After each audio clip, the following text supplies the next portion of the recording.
ceremony with a vote of thanks by the leader of Assembly Business. And that's before the departure of Her Excellency from the chamber.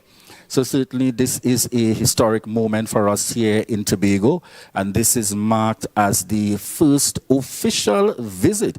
And this is coming to you live courtesy the Assembly Legislature. I'm Julian Skeet, happy to be here with you this morning to take you through these proceedings. You see now coming up our students on the outside there, the scouts and the Girl Guides, certainly presenting themselves as part of this combined acknowledgement, recognition, this congratulatory note as we look forward to the official welcome of Her Excellency. And this is her official visit to Tobago, and I dare say the first official visit to Tobago. So we see standing on the outside there, presiding officer Abby Taylor, as she prepares to receive Her Excellency for this official welcome ceremony. So certainly we want to thank each and every one of you for continuing to view us here live, bringing you certainly the highlights happening. For those of you now joining us, this is the official welcome ceremony for Her Excellency Christine Carla Kangaloo, ORTT, President of the Republic of Trinidad and Tobago.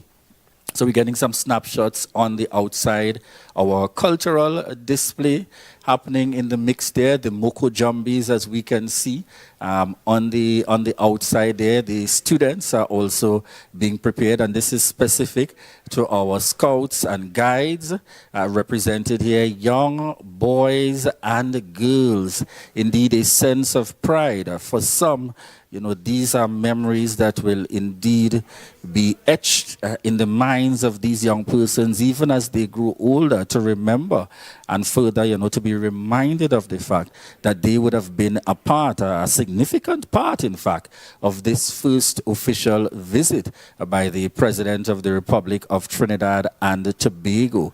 And yes, as we continue across there, we see those teachers and the officials assisting in supporting our students here, guides and the representatives.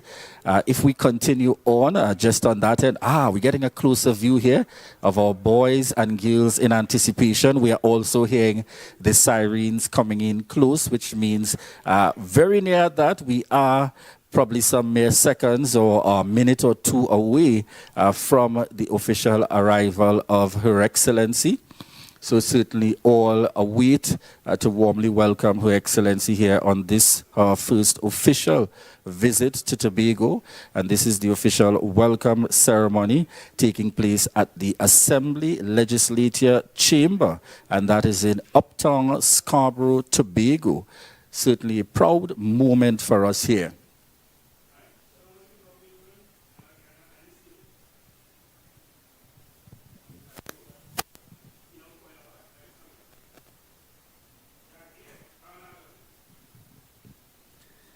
Yes, and we see the vehicle currently approaching the area.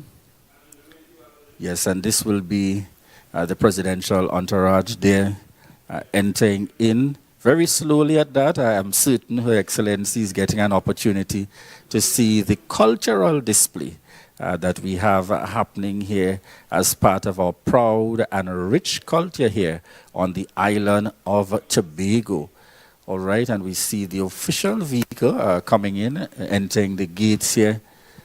The coat of arms, the official insignia for President, the President's vehicles.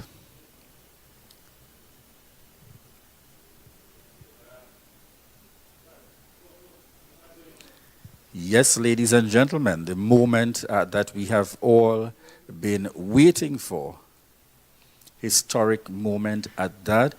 And we see persons, the relevant officers getting into place at this moment, into position, I should say, rather at this moment as they prepare before Her Excellency exits the vehicle.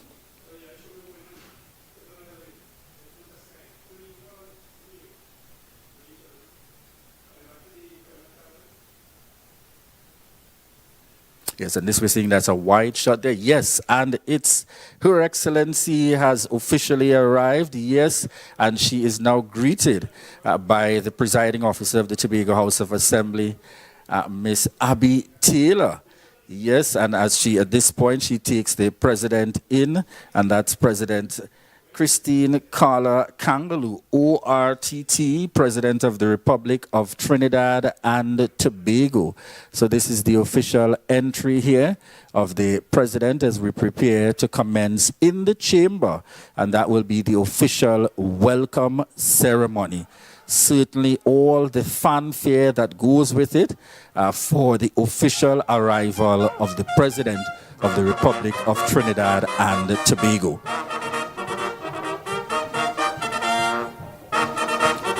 And she has now entered the chamber, and they are directing her accordingly to her seating area, and that would be up front with the presiding officer as she takes us through the official welcome ceremony. At this point, we head on into the chamber for coverage. I'm Julian Skeet, and I will be your host, taking you through today's proceedings.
I now invite Father Leslie Tankai, representative from the Tobago Council of Churches, to offer a word of prayer.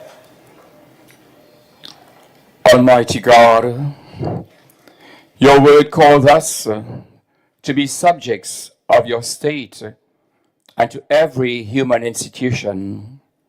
So we thank you, O God, for democracy and the right to our citizenship. The prophet must reminds us, let justice run down like water and righteousness like a mighty stream. Lord, we thank you for this day. We thank you, God, for our President, Her Excellency. We pray, Almighty God, for this gathering, for your blessing upon all gathered here this morning. And we pray that our nation will continue to grow from strength to strength in peace, love, and harmony, and the right to respect all of human life. Lord, bless us and keep us. Guide us and protect us. We ask all this in no other name, but in your holy and mighty name. Amen. I now invite Mr. Kamil Ali, representative from the Muslim Society, to offer a word of prayer. Her Excellency, President of the Republic of Trinidad and Tobago, distinguished guests, ladies and gentlemen, brothers and sisters, I greet you with the universal greeting of peace, of love, and brotherhood. Assalamu alaikum. May the peace and blessing of Almighty God be upon each and every one of you. Good morning. I begin in the name of God, the beneficent, the merciful. Praise be to God, Lord of the world, Master of the day of judgment. Thee do we serve. Show us the straight path, the path whom thou hast favored, not the path of those who earn thy anger, of those who go astray.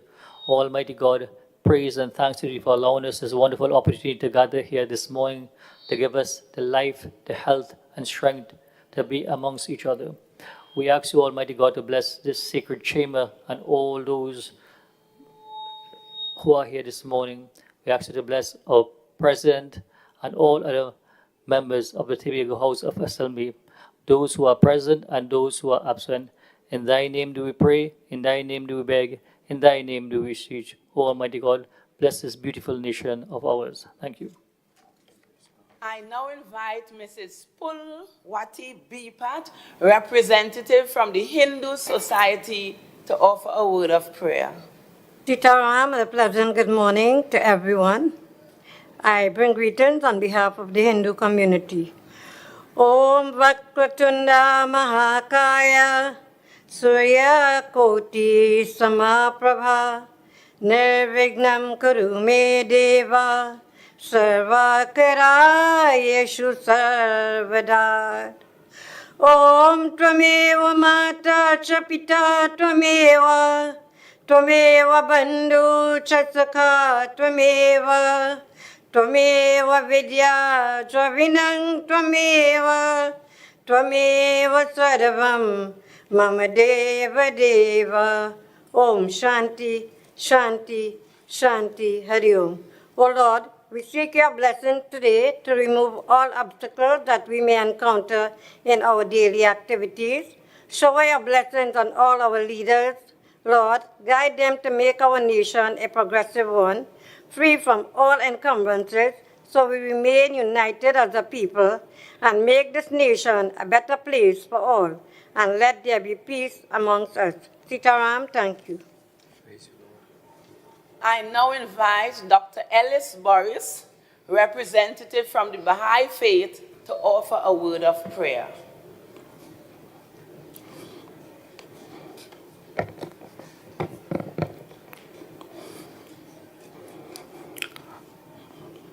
Good morning and welcome all to this August gathering.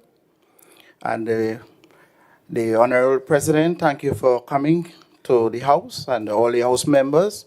May God continue to bless Tobago House of Assembly as we go forward to progress. O thou forgiving God, these servants are turning to thy kingdom and seeking thy grace and bounty. O God, make their hearts good and pure, in order that they may become worthy of thy love.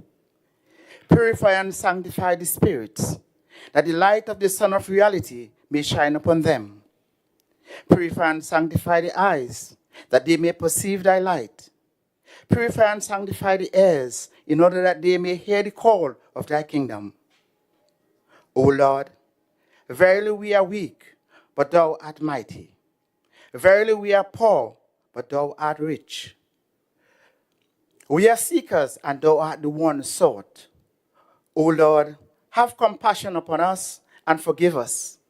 Bestow upon us capacity and receptiveness, that we may be worthy of thy favor and become attracted to thy kingdom. That we may drink deep of the water of life, may be enkindled by the fire of thy love, and be resuscitated through the breath of the Holy Spirit in this radiant century. O God, my God, cast upon this gathering the glances of thy loving kindness. Keep safe each and all in thy custody and under thy protection. Send upon these souls thy heavenly blessings. Immerse them in the ocean of thy mercy, and quicken them through the breath of the Holy Spirit. O Lord, bestow thy gracious aid and confirmation upon this just government. This country lieth within the sheltering shadow of thy protection, and this people is in thy service. O Lord, confer upon them thy heavenly bounty, and render the outpourings of thy grace and favors copious and abundant. Suffer this esteemed nation to be held in honor, and enable it to be admitted into thy kingdom. Thou art the powerful, the omnipotent, the merciful, and thou art the generous, the beneficent, the Lord of grace abounding. Amen.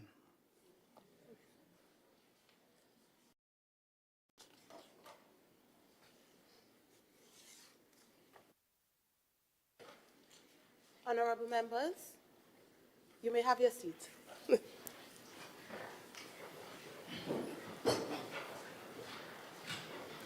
I now invite members to introduce themselves by stating their names, electoral districts where applicable, and respective portfolios. We will begin with Leader of Assembly Business. Her Excellency, esteemed colleagues, ladies and gentlemen, good morning. I am Assemblyman Zorisha Amina Hackett, Area Representative of the Electoral District of Bethesda-Lekoto, Leader of Assembly Business, and Secretary of Education, Research, and Technology. Thank you. Your Excellency, we meet again. I am Fali Chavez Augustine. I'm the area representative for Palo Tuvier Lansome Speyside. I am the Chief Secretary and the Secretary for Finance, Trade and Economy of the Tobago House of Assembly.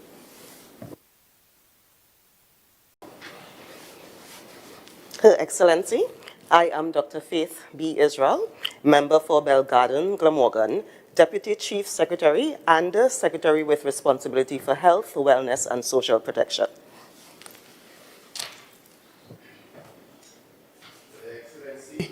I am Trevor Williamson James, area representative for Scarborough Mount Grace, and the Secretary with responsibility for infrastructure, quarries, and urban development.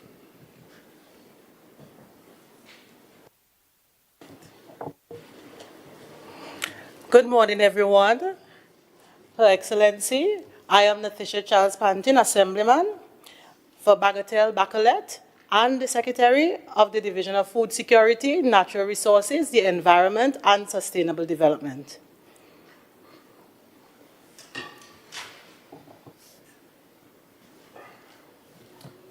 Good morning, Your Excellency.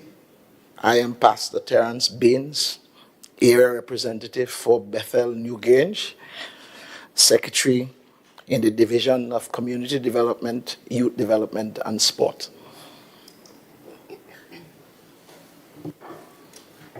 Your Excellency, my name is Nigel Tate. I am the Assemblyman for the Electoral District of Signal Hill Patience Hill. I am also the Assistant Secretary for the Division of Food Security, Natural Resources, the Environment, and Sustainable Development.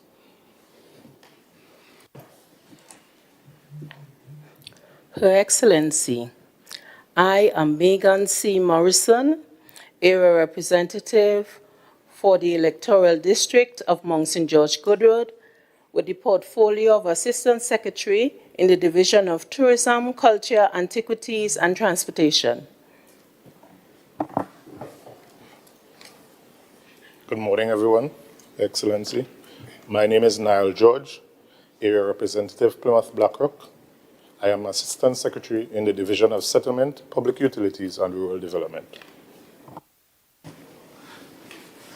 Good morning, Excellency. Morning, distinguished guests. My name is Wayne Clark, area representative for Lambo Lowlands, Assistant Secretary in the Division of Community Development, Youth Development, and Sport.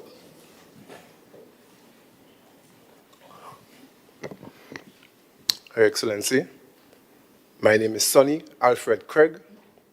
I am the representative for the Electoral District of Buku-Mount Pleasant, which includes Canaan. I am the Assistant Secretary in the Division of Health, Wellness, and Social Protection. Thank you. Her Excellency, good morning. Tasha Grace Boris, Councillor, Secretary in the Division of Tourism, Culture, Antiquities, and Transportation. Your Excellency, good morning. My name is Joel Marcus Sampson, area representative for the Electoral District of Bonaccord and Crown Point. I am the Assistant Secretary at the Division of Infrastructure, Quarries, and Urban Development. I am also the Deputy Presiding Officer of the Assembly Legislature. Thank you. Her Excellency, my name is Councillor Orlando Kerr. I am the Assistant Secretary of the Division of Education, Research, and Technology.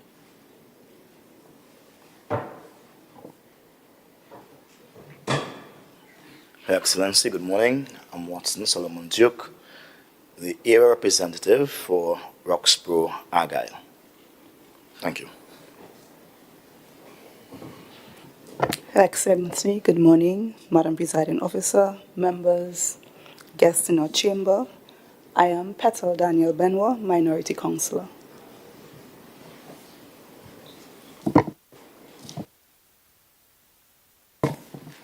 Your Excellency, good morning. I am Kelvon Morris, member for Darrell Spring, WIM, and also the minority leader of the Tobago House of Assembly. Thank you.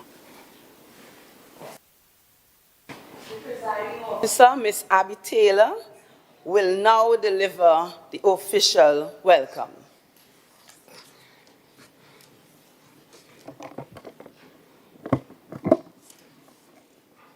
A pleasant good morning.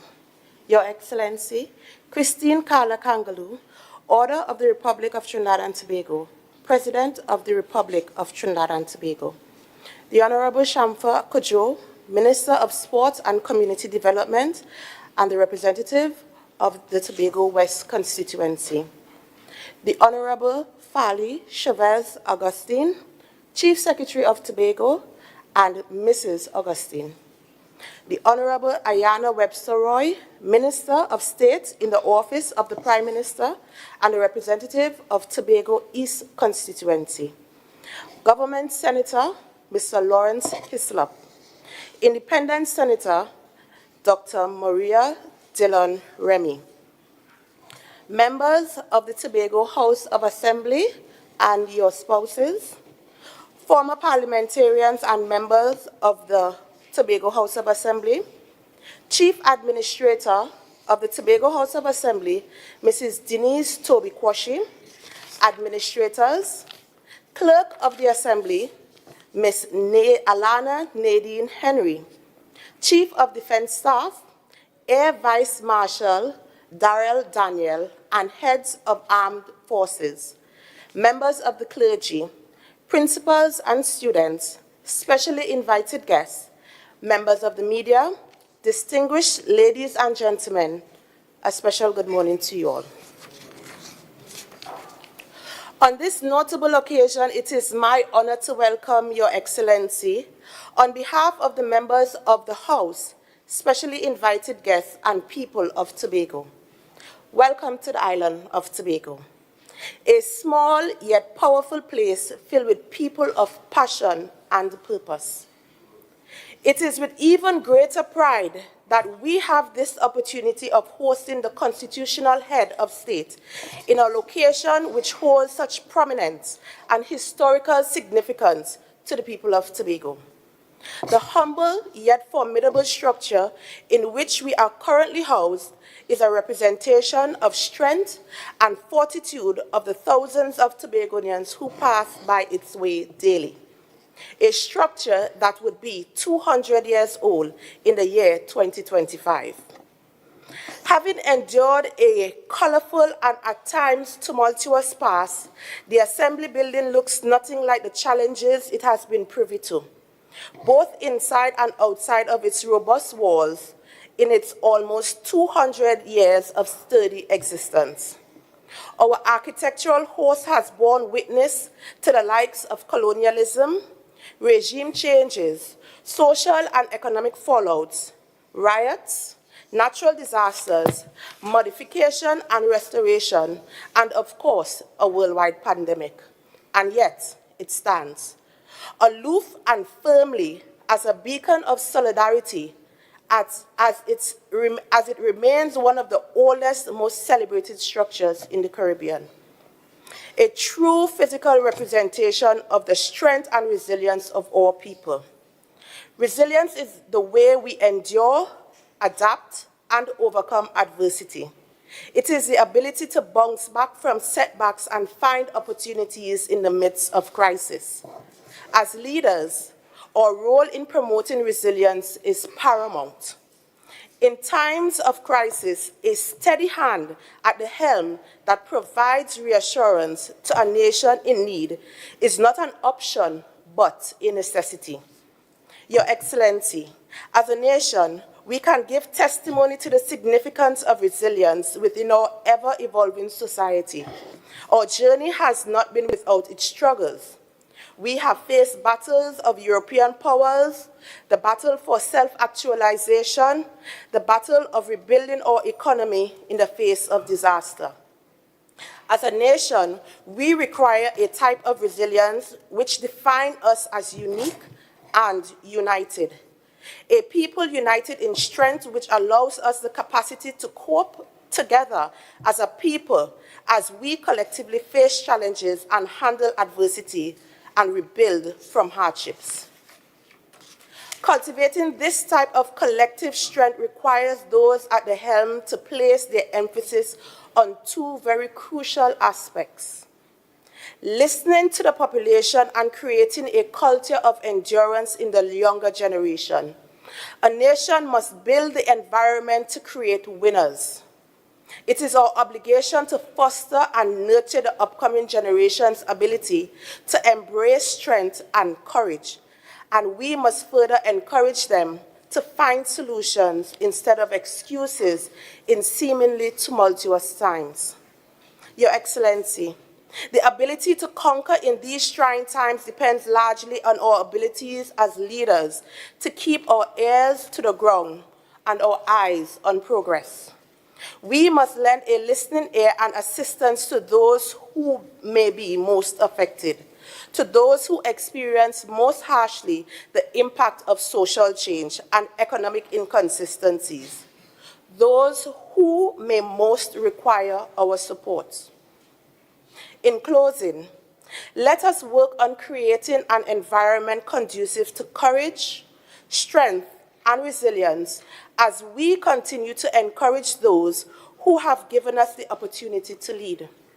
And perhaps, Your Excellency, in line with Section 29 of the Tobago House of Assembly Act 40 of 1996, Chapter 2503, you may just be the first President of the Republic of Trinidad and Tobago to sign into law an Assembly bill. Your Excellency, I thank you.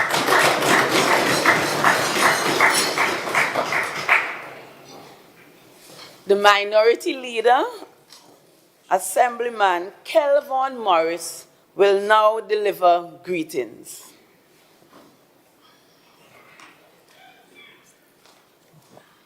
Your Excellency, Madam Presiding Officer, Member of Parliament for Tobago East, Honorable Ayanna Webster Roy, Member of Parliament for Tobago West, Honorable Shamfa Kudjo,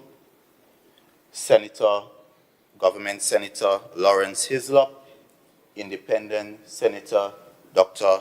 Remy Dillon, colleagues, distinguished ladies and gentlemen, good morning all. Today, I consider this indeed a momentous occasion. It is indeed a tremendous privilege and a great honor to extend greetings to Your Excellency on your first official visit to this distinguished chamber. I greet you not only on behalf of the minority of this House, but also the beautiful people of Tobago. A hearty welcome to you for this slice of paradise. After listening to your inaugural speech at the ceremonial opening of the new Parliament, coupled with my personal displeasures of our last few Assembly sittings, this special sitting of the House is indeed refreshing, reassuring, emotionally gratifying, and most of all, significant. I posit this viewpoint for several reasons. While you have had 6 outstanding predecessors, you, Your Excellency, have brought to the highest office in our country an instinctive, inherent feeling of care, concern, and empathy for young people and persons with disabilities, and you accentuated the urgent need to declare our steel pan the national instrument of Trinidad and Tobago. As a woman at the helm of our nation's presidency, the desire for many has been for a maternal approach to your leadership, in language and in action, which thus far we have definitely experienced with you. For all these key characteristics and actions, we applaud you wholeheartedly, and we, the minority bench, say to you, we are indeed inspired. Your Excellency, I further underscore the significance of this visit to anyone who may question your commitment to all the citizens of our diverse country, our democracy as well as our unitary state. Just by your presence, you give us renewed hope that while numerous relevant and passionate discussions and consultations have been proffered and submitted for greater determination of Tobago's autonomy, the warm union between our two distinctively unique but equally magnificent islands continue to remain. Your Excellency, as an assembly comprised of a number of brilliant and energetic yet young politicians in our political landscape, we, the minority, welcome your advice, your guidance, and your direction as we strive to conduct the business of this House and all of Tobago with transparency and fairness in the spirit of good governance. Your passion for youth development, keen interest in education at the primary school level, and enthusiasm for culture and the arts all align with our vision on this side of the House. Another vision is that we eagerly await a refurbished or maybe rebuilt President's House in Tobago, where we, together with our young people and persons living with disabilities, could be invited to planned activities, providing the opportunity for them to learn, have fun, and enjoy your charming and welcoming presence. Alluding to the euphoria evoked by our national instrument, we, the minority, are ready to move to the pulsating rhythm of a transformed Tobago House of Assembly, starting with us in this House.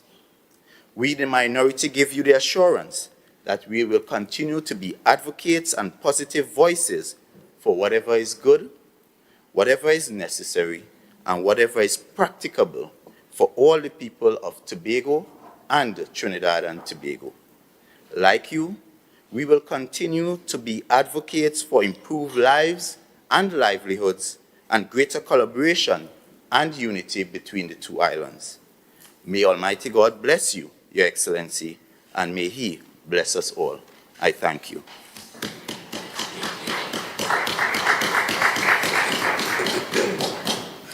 The Chief Secretary, Honorable Fali Chavez Augustine, will now deliver greetings. Thank you, Your Excellency. I wish to once again welcome you to the country's better half, Tobago. On behalf of the people of Tobago, my family and I, we wish to extend congratulations to you and your family on your ascendancy to the office of President of the Republic of Trinidad and Tobago.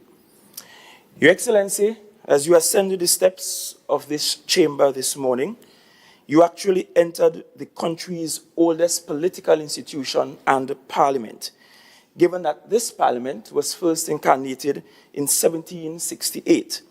However, this modern incarnation of the Tobago House of Assembly was established in 1980 upon the bravery of the likes of former Excellency E.N.R. Robinson and Dr. Winston Murray. Your Excellency, your presence here in this house, despite your minute role in the functioning of the Tobago House of Assembly, is in line with this country's national anthem that boasts that side by side we stand. However, Your Excellency, this boast has not always rung true for the people of Tobago. In fact, since 1889, the people of Tobago has felt that this country has not treated it very well. We are all victims of a colonial past over which we had no control. However, we have an obligation today to correct historical injustices. The most pressing of these injustices is the fact that there has been a constant refusal by our bigger sister Trinidad to see our desire for greater autonomy. We desire, more than anything else, devolved responsibility and authority in law to see over the socio-economic development of the island. And while it is no fault of yours as an individual or as a former parliamentarian, it is a fault of this country that we must work to correct. The presiding officer, short while ago, wished that you will be the first president to sign an assembly bill into law. It is my sincerest wish, so much so in that my prayers this morning, I pray that you will be the first president to proclaim new constitutional arrangements that will afford the people of Tobago the autonomy it long desired. For the people of Tobago, Madam President, this desire for autonomy is not necessarily a desire to secede. We have looked across the Commonwealth and we have seen several examples of how powers can be devolved from the center while keeping the union together.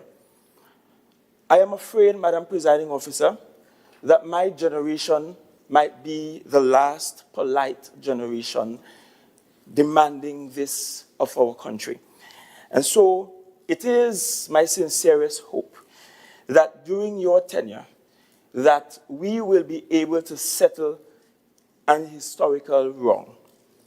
Moreover, Madam Presiding Officer, I look forward to welcoming you to Tobago on several other occasions. Earlier today when we met, I spoke with you about the possibility of you reaching out to our rural girls and women so that they can find inspiration in your ascendancy. Moreover, we also spoke about the fact that there once was a time when the people of Tobago enjoyed a very close relationship with the office of the president. You may not be aware, but there was once a time that the president's grounds in Tobago provided the president's residence in Port of Spain with all its fresh fruits and vegetables. And like most of our trade on the island, we have resorted to becoming consumers the other way around. That too, we are working on changing.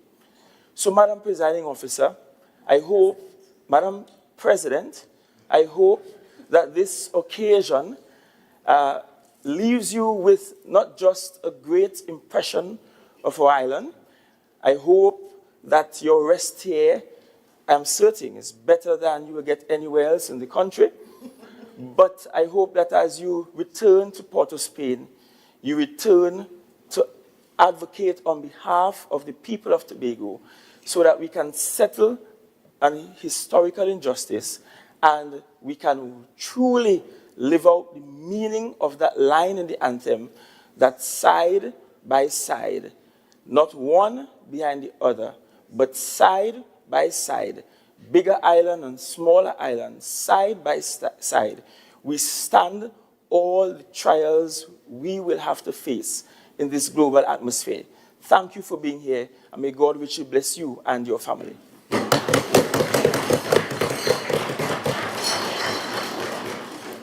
Her Excellency Christine Carla Kangaloo, ORTT, President of the Republic of Trinidad and Tobago, will now address the House.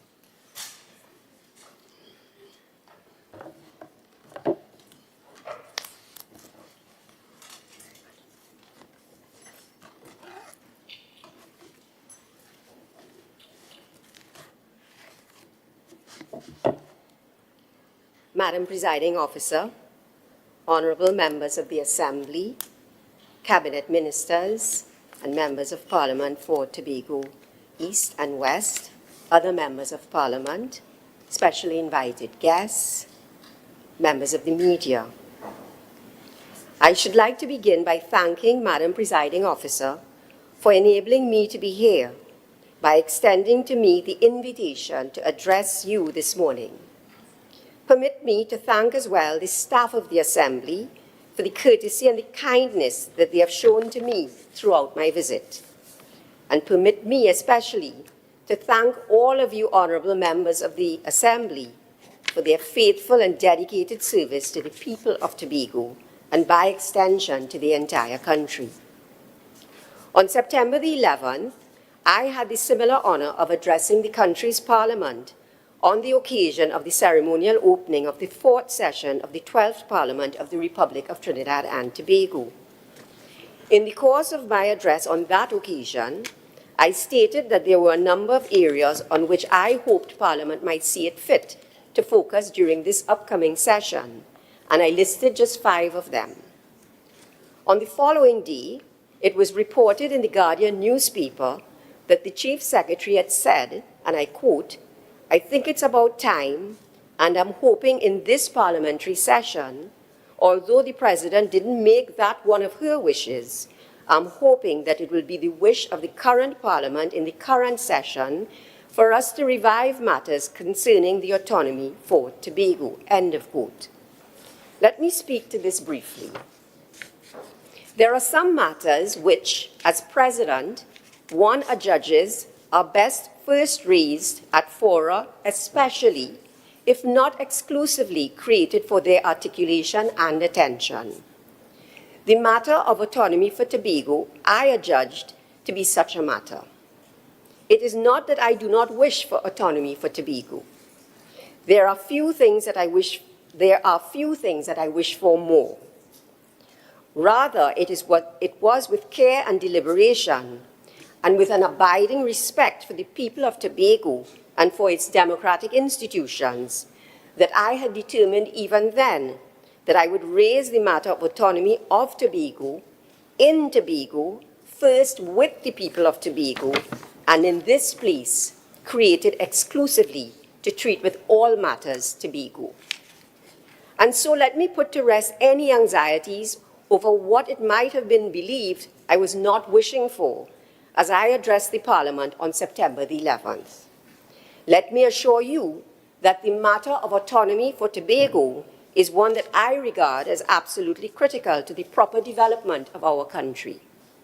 And today, on September the 27th, 2023, let me say to the people of Tobago, in Tobago, and in this most esteemed forum, that, like the Chief Secretary, I too think it's about time for us to revive matters concerning the autonomy of Tobago. And let me explain why. The matter of autonomy for Tobago is not new. Every chairman and chief secretary of the Assembly, from the revered Arthur Napoleon Raymond Robinson to our present dynamic and able chief secretary, has raised the matter. It is the most burning issue in the relationship between our two islands, and it is not in the least bit surprising that this should be so.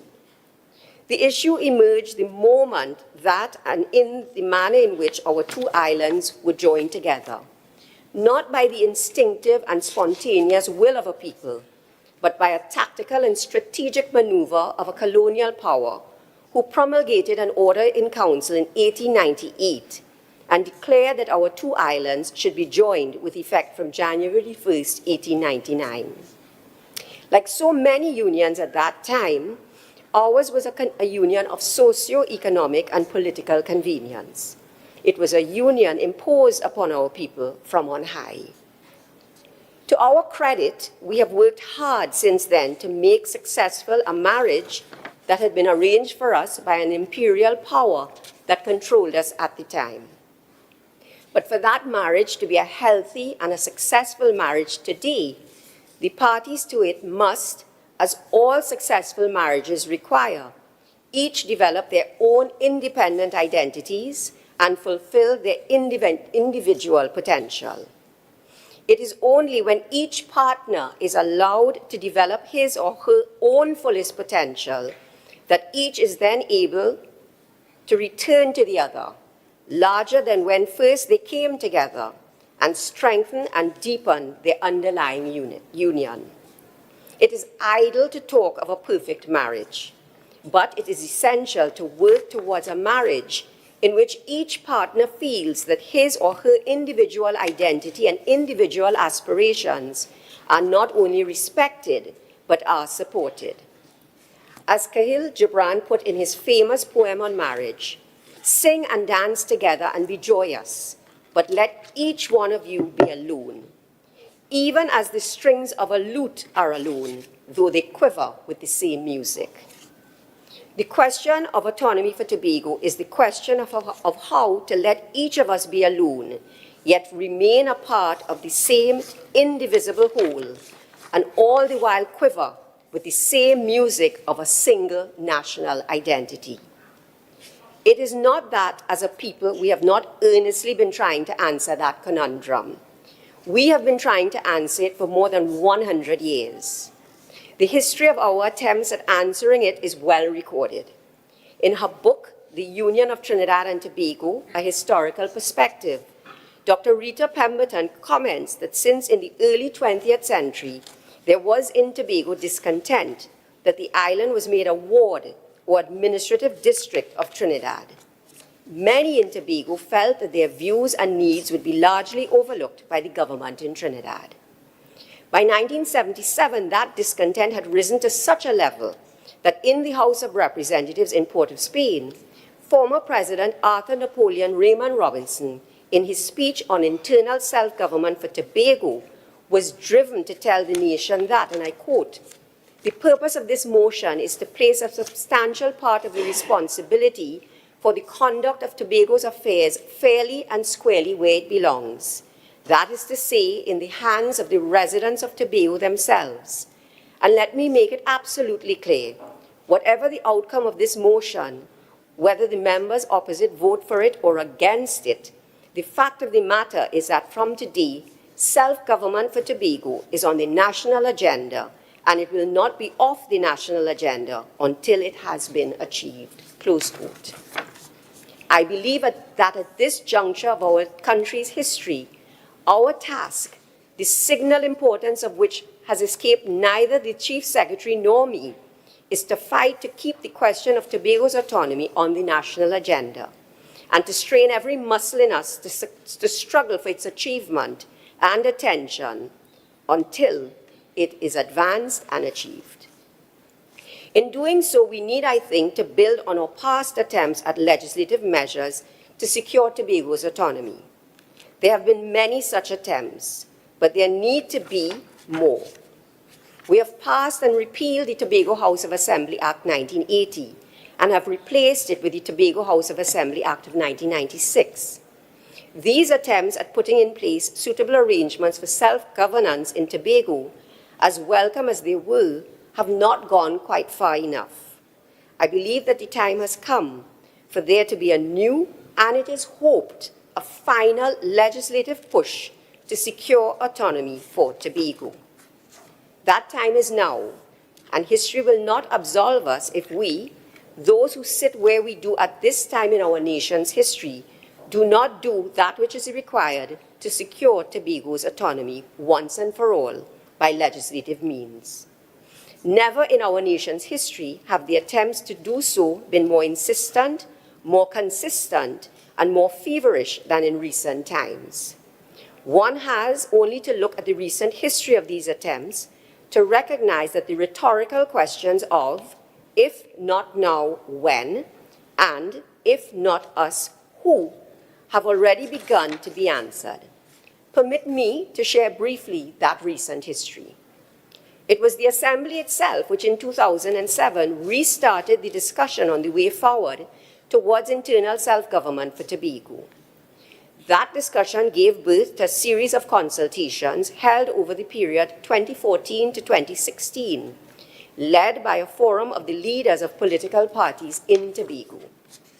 Those consultations were followed by a debate in the Assembly on a draft bill to amend the Constitution of Trinidad and Tobago to accord self-government to the island of Tobago within the unitary state of the Republic of Trinidad and Tobago. In 2016, a draft of that bill was debated in the Assembly and transmitted to Cabinet. In consequence, in March of 2018, the Constitution Amendment Tobago Self-Government Bill was introduced in the House of Representatives and referred to a joint select committee. Between 2018 and 2020, the Joint Select Committee examined the bill clause by clause. During that period, the committee received submissions and held 20 public hearings with stakeholders and local as well as international experts sourced through the United Nations Development Programme. The committee itself held 14 meetings during which the clause-by-clause review of the bill was conducted with the assistance of the Office of the Chief Parliamentary Counsel, and draft legislative proposals were prepared. In July of 2020, the life of the 11th Parliament and with it the Joint Select Committee ended, but not before the committee recommended that the very significant work done to date be used as the foundation for continued work in the 12th Parliament to accord Tobago self-government. During one of its previous sessions on October the 14th, 2020, the 12th Parliament introduced and had read for a first time in the House of Representatives the Constitution Amendment Tobago Self-Government Bill 2020. Between May and June of 2021, a reconstituted Joint Select Committee recommended, and it was agreed, that what was originally a single bill should be separated into two companion bills, namely the Constitution Amendment Tobago Self-Government Bill 2021 and the Tobago Island Government Bill 2021. The two companion bills are currently on the House of Representatives order paper at committee stage. We are therefore closer today than we have ever been as a nation at according Tobago that to which no one can reasonably dispute Tobago is entitled: the autonomy to make its own decisions about its own individual identity and its own individual aspirations. That is why I have said that the time is now, and that history will not absolve us if, at this juncture of our country's history, we fail to secure autonomy for Tobago by legislative means. Having arrived at where we are in this long and arduous struggle, what is now required is for us to push our representatives, both in the Assembly in Tobago and in the Parliament in Port of Spain, to take us over the finish line. That government has seen it fit to save that bill from the last parliamentary session and put it on the order paper for this parliamentary session is a step the significance of which should not be underrated. But for the bill to be passed, a special majority is required in the Parliament.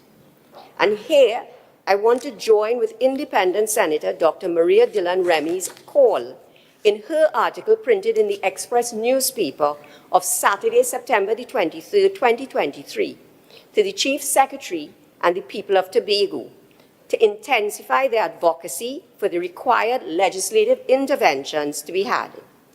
Those interventions should include suggested amendments to the current bills if necessary. Senator Dillon Remy's call is for efforts to be directed not just towards the government, but towards the opposition as well. There are those quick to discount efforts at collaboration across the aisle in Parliament. But our Constitution would not have called for special majorities if its framers did not contemplate exactly such collaboration among government and opposition and independent senators in the first place. As President, I echo the call of Senator Dillon Remy. And today, I give you the assurance that I will continue to lend my own voice to the rising chorus of all who seek better constitutional arrangements for the people of Tobago, in which Tobago's identity and individual aspirations are not only respected, but are supported. It is said that on his third voyage to the Americas, Christopher Columbus spotted and named this island Bella Forma, because even from a distance, he could imagine how beautiful it was. If Columbus had had the opportunity to land here, his suspicions would have been confirmed, as Tobago was and remains one of the jewels in the crown of the Caribbean Sea. I believe that it is high time that we treat and respect Tobago for the jewel that it is. In his address to the House of Representatives in 1977, to which I referred earlier, former President Robinson lamented that, and I quote, "Tobago is the only island in the Caribbean where the masses of its people never had any say whatever in the determination of their destiny. Self-government, in a modern democratic sense, has been a thing unknown to Tobagonians. Everybody else has had a substantial say in the determination of the destiny of Tobago, except the masses of people who live on the island." Close quote. My hope and my prayer are that those descriptions of this jewel's history and of its experience will soon and forever be a thing of the past. As former Chief Secretary Ho Choi Charles once said, "Of all the tributes we are paying, I think the greatest tribute that the country, the government, the parliament, and the people can pay to Mr. Robinson is to make sure that they give us our internal self-government so that the people can get along with their lives." And so I call upon all of us gathered here today to make sure that the struggle begun by those before us to accord autonomy to Tobago is finally won. I have spoken thus far of the required legislative interventions required to secure autonomy for Tobago. That is certainly an indispensable element of the struggle. But it is important to remember what it is that we are struggling for. We are not struggling to break each other down, and we are certainly not struggling to break our union apart. Quite the opposite. What we are struggling for is to make our union better. And in the end, what we must always remember is that what we are struggling for is a better Trinidad and Tobago. In closing, I hope that it is not later said that because I did not today mention matters such as the challenges with the sea and air bridge and economic development in Tobago, that these have escaped my attention. Please believe nothing of the sort. Be assured that all of the matters that affect the lives of the people of Tobago are always at the forefront of my mind and are always in the center of my heart. Because I have not mentioned these and other matters one by one, does not mean that I do not care about them. I care about them all. It is only that today I have chosen to focus on an overarching constitutional arrangement for Tobago and on a legislative architecture that will put into the hands of Tobagonians the power to effect meaningful and direct changes where these and all matters Tobago are concerned. I thank you for your kind attention. I thank you for the very warm greetings that I received this morning. It has been an honor and a privilege to address you. And I wish you the very best, and I wish us all, as together, we continue to serve the people of Tobago. I thank you again.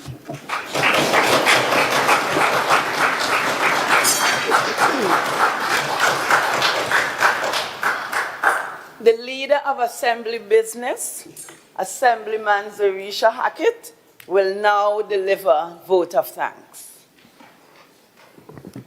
Thank you, Madam Clerk.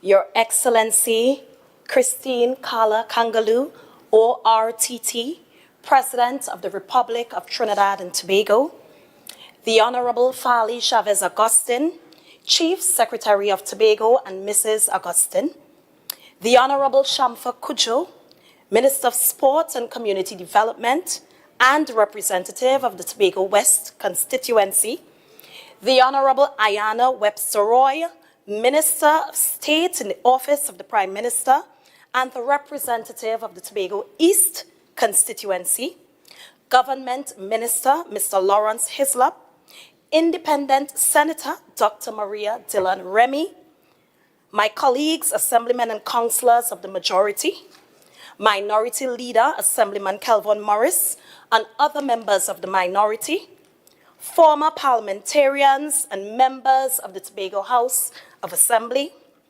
Chief Administrator of the Tobago House of Assembly, Mrs. Denise Toby-Quashie, other administrators, and our newly installed Clerk of the Assembly, Ms. Alana Nadine Henry, Chief of Defense Staff, Air Vice Marshal Darrell Daniel, and heads of the armed forces, members of the clergy, principals and students, specially invited guests, members of the media, ladies and gentlemen, good morning again.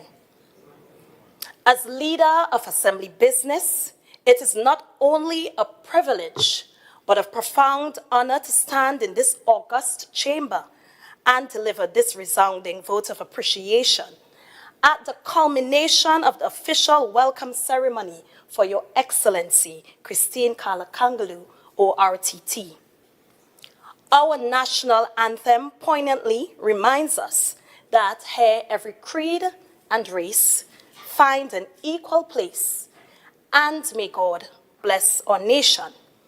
And this morning, we have witnessed this splendid tapestry of inclusivity, respect, and unity through the representatives of various faiths who have graced us with their uplifting prayers. Allow me to now extend our heartfelt gratitude to Father Leslie Tankai, the representative of the Tobago Council of Churches, whose invocation of divine blessings upon this gathering was nothing short of inspiring. To Mr. Kamil Ali, the representative of the Muslim Society, whose words of prayer resonated with themes of unity and enduring peace. To Mrs. Bipath, the representative of the Hindu Society, whose invocation of spirituality and harmony touched our hearts. And to Dr. Ellis Boris, the representative of the Baha'i faith, who reminded us of the profound significance of unity in diversity, a fundamental principle of that faith. We hold dear the spiritual guidance and wisdom they have also generously shared with us, an embodiment of the very essence of what it means to be proud citizens of this great republic. Honorable House, please permit me to now extend our profound appreciation to the esteemed members of the Tobago House of Assembly, whose contributions have made this morning's ceremony a truly exceptional occasion. To our distinguished presiding officer, Ms. Abby Taylor, your eloquent and heartfelt welcome set the perfect tone for this event. Your unwavering dedication to the Assembly is nothing short of commendable, and we are profoundly grateful for your steadfast leadership of this House. To the Minority Leader, Assemblyman Kelvin Morris, your insightful remarks reminded us of the paramount importance of collaboration and constructive dialogue in our vibrant democracy. Thank you for your spirited greetings this morning.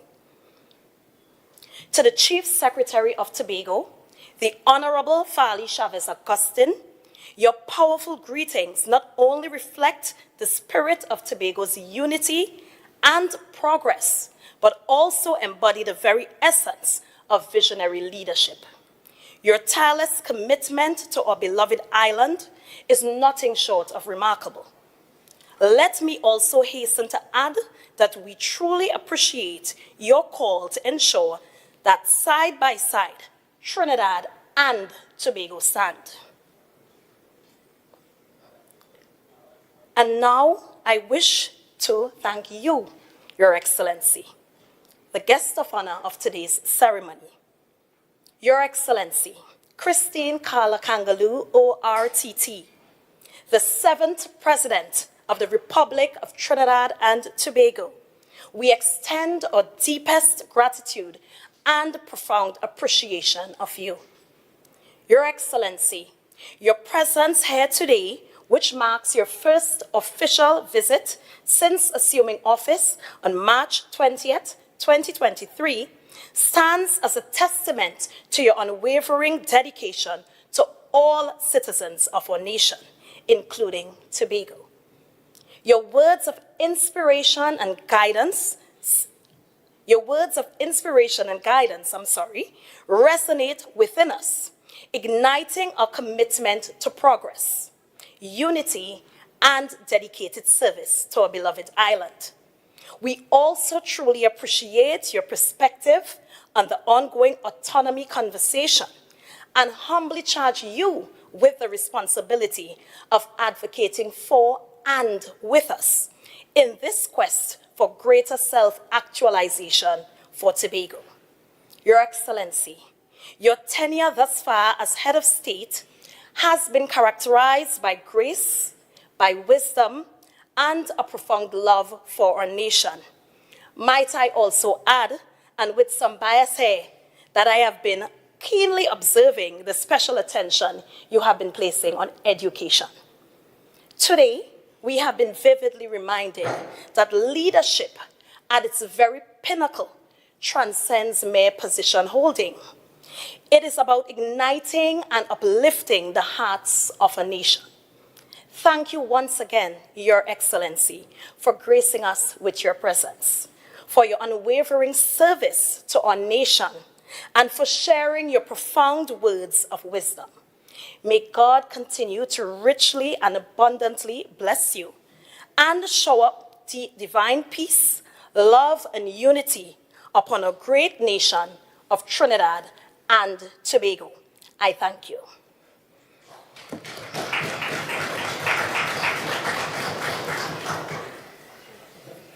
Please stand as the presiding officer, Abby Taylor, and Her Excellency Christine Kankala Kangaloo, ORTT, President of the Republic of Trinidad and Tobago, exit the chamber.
I'm back with you here, your host for today, Julian Skeet.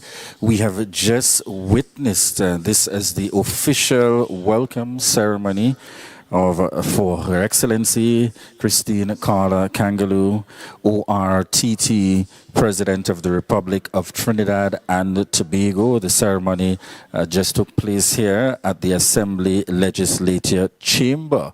At this point, following all the details that just took place in the chamber, which I'll recap for you shortly, Her Excellency has now gone across to the members' lounge with the presiding officer, where it is our information and understanding that she will be doing the official signing, as is customary on the visit of a dignitary, and in this case our country's top office holder, President of the Republic of Trinidad and Tobago.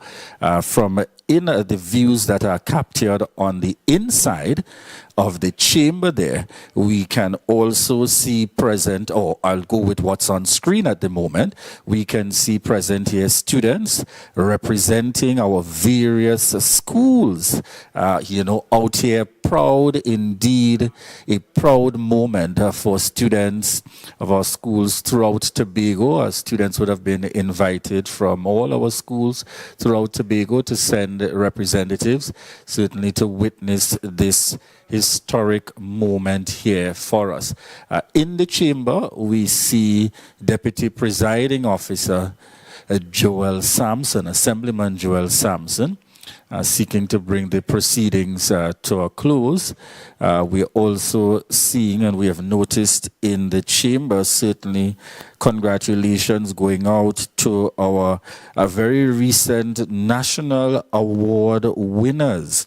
I see in the chamber we had present with us here today Mr. George Leacock, and he is the recipient of the Shakonia Medal Gold at the recently held national awards. Two other Tobagonians also received awards, and that would have been Caroline Birchwood James, and she received the Hummingbird Medal Gold. And yes, we're seeing on screen now Mr. George Leacock. The other recipient, she isn't present here with us today, but she would have also received an award, Caroline Birchwood James, the Hummingbird Medal Gold, and the Public Service Medal of Merit Gold would have also gone to Tobagonian Enid Zephyrin. And certainly these three Tobagonians have made us very proud at the recently held annual national awards that is hosted by Her Excellency Carla Christine Kangaloo, Order of the Republic of Trinidad and Tobago, President of the Republic of Trinidad and Tobago. So most certainly a very historic time for us here on the island. Just to give you a quick recap, today we had the opportunity to hear from Her Excellency in her official speech. Her Excellency would have certainly given a heavy, I would say, focus on the topic of autonomy for Tobago. She gave a historic perspective on the journey, quoting within that as well former President A.N.R. Robinson, certainly, and the contributions that would have been made. Further to that, she spoke about the fact that, the time has come for that legislative push, that move to take us to the next step. She was particularly, what was very commendable is that ability to give that recap and to capture the most recent history as well regarding, the process from 2007, 2016, 2018, 2020, right up to 2021. Where it is the point at which we are currently at in terms of the House of Representatives, that it's currently on the House of Representatives order paper, and therefore, she emphasized the need that the push ideally should happen now, and it should happen by the representatives of the Tobago House of Assembly and the representatives in the Parliament to get us to that next point. She quoted as well from Independent Senator Dr. Maria Dillon Remy, again calling for that push and that movement at this time. The natural indications that we seem to be closer now more than ever over the years in terms of that historic push. She also spoke to her hope and prayer, in terms of the greatest tribute, again referencing the greatest tribute, and these were the words of the first Chief Secretary, Hutroy Charles, greatest tribute to A.N.R. Robinson is to gain that autonomy for the people of Tobago. And on screen here, we are witnessing at this point, Her Excellency is preparing to depart the chamber, depart the Tobago, or the Assembly Legislature Secretariat. She is acknowledging our students that are gathered here today as well, certainly to recognize, and in fact she is going to meet and to of course recognize our students there today, a very significant moment. She is taking that time out, given her commitment to education and to our young people, and she has said that without hesitation, and you see that that's able to resonate within her general passion and her commitment to children and young persons. And you see she took the time out there just to acknowledge those students who would have made their way today to ensure that they were part of this very historic official welcome ceremony for Her Excellency Christine Carla Kangaloo, ORTT. and President of the Republic of Trinidad and Tobago. Yes, ladies and gentlemen, so this culminates the official visit. We should take the time to also inform you that, prior to this portion taking place in the chamber, the president would have also met with the chief secretary. There would have been a courtesy call with Chief Secretary Farley Chavez Augustine. So certainly there would have been some time for sit-down talks between the Chief Secretary, the Honorable Farley Chavez Augustine, and the President of the Republic of Trinidad and Tobago, Christine Carla Kangaloo, really giving excellent representation there with us. So, ladies and gentlemen, at this point, we certainly want to express our appreciation to each and every one of you viewing here with us this morning. Those of you taking the time out to be a part of this official welcome ceremony for Her Excellency Christine Carla Kangaloo.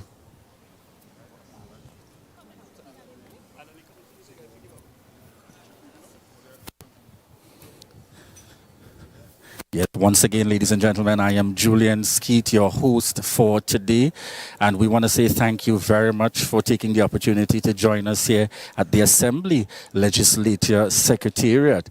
Certainly a historic moment. This was the official welcome ceremony taking place here with Her Excellency Christine Carla Kangaloo, ORTT, President of the Republic of Trinidad and Tobago. She has now departed the Assembly Legislature Secretariat, and it's certainly been an active morning for her. As I indicated before, she would have started off this morning, courtesy call between the Honorable Farley Chavez Augustine, Chief Secretary of Tobago, and Her Excellency, the President of the Republic. At this point, we are winding down and bringing our coverage to a close, and we really want to thank each and every one of you for viewing and being a part of this historic moment. And I want to take the opportunity to give a special recognition to our students down there. You can make some noise, students. So our students down there at the Assembly gathered here to witness this very historic moment. We want to thank each and every one of you. I am Julian Skeet, and it has been my pleasure taking you through this morning's official visit of Her Excellency Christine Carla Kangaloo, ORTT, President of the Republic of Trinidad and Tobago, hosted here at the Assembly Legislature Secretariat in Scarborough, Tobago. I am Julian Skeet, your host. Thank you.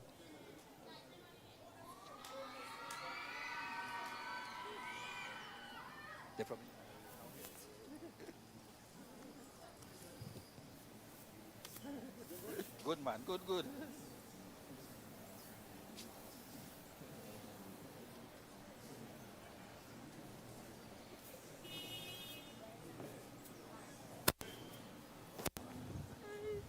How are you? You're good? Good.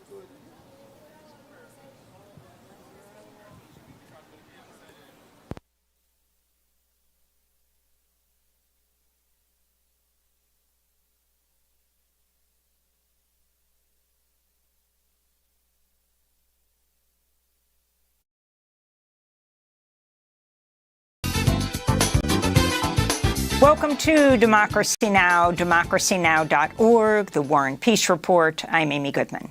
At least 20 people were killed, nearly 300 others hospitalized Monday as an explosion ripped through a fuel depot for refugees in the South Caucasus territory of Nagorno-Karabakh. It's not clear what caused the blast, which added to the misery of tens of thousands of ethnic Armenians fleeing the disputed territory 1 week after it was seized by Azerbaijan. Armenian officials report nearly 14,000 of Nagorno-Karabakh's 120,000 residents had fled to Armenia as of Tuesday morning. Thousands remain without food, shelter, and clean sources of drinking water. We don't know what happens to us next. We don't know what the government has in store for us. There is not a single chance to go back. If there were chances, we would not leave in the first place. It is very dangerous there. On Monday, representatives of Karabakh Armenians met with Azerbaijani officials for a second round of peace talks. No details about the meeting were made public. In Baku, Azerbaijan's President Ilham Aliyev pledged his government would ensure the security of everyone in Nagorno-Karabakh, countering Armenia's claims that ethnic cleansing is underway. The people living in the Karabakh region are Azerbaijan citizens regardless of their nationality. Their safety, security, well-being will be ensured by the state of Azerbaijan. Diplomatic officials from Armenia and Azerbaijan are in the Belgian capital of Brussels today to prepare for October 5th peace talks. The summit will include the leaders of France, Germany, and the European Council. Ukrainian officials say Russian airstrikes and artillery fire killed 6 people and destroyed grain storage infrastructure at the Black Sea port of Odessa Monday. The damage further degrades Ukraine's abilities to export food and fertilizer to world markets 2 months after Russia withdrew from a deal that granted safe passage to agricultural exports.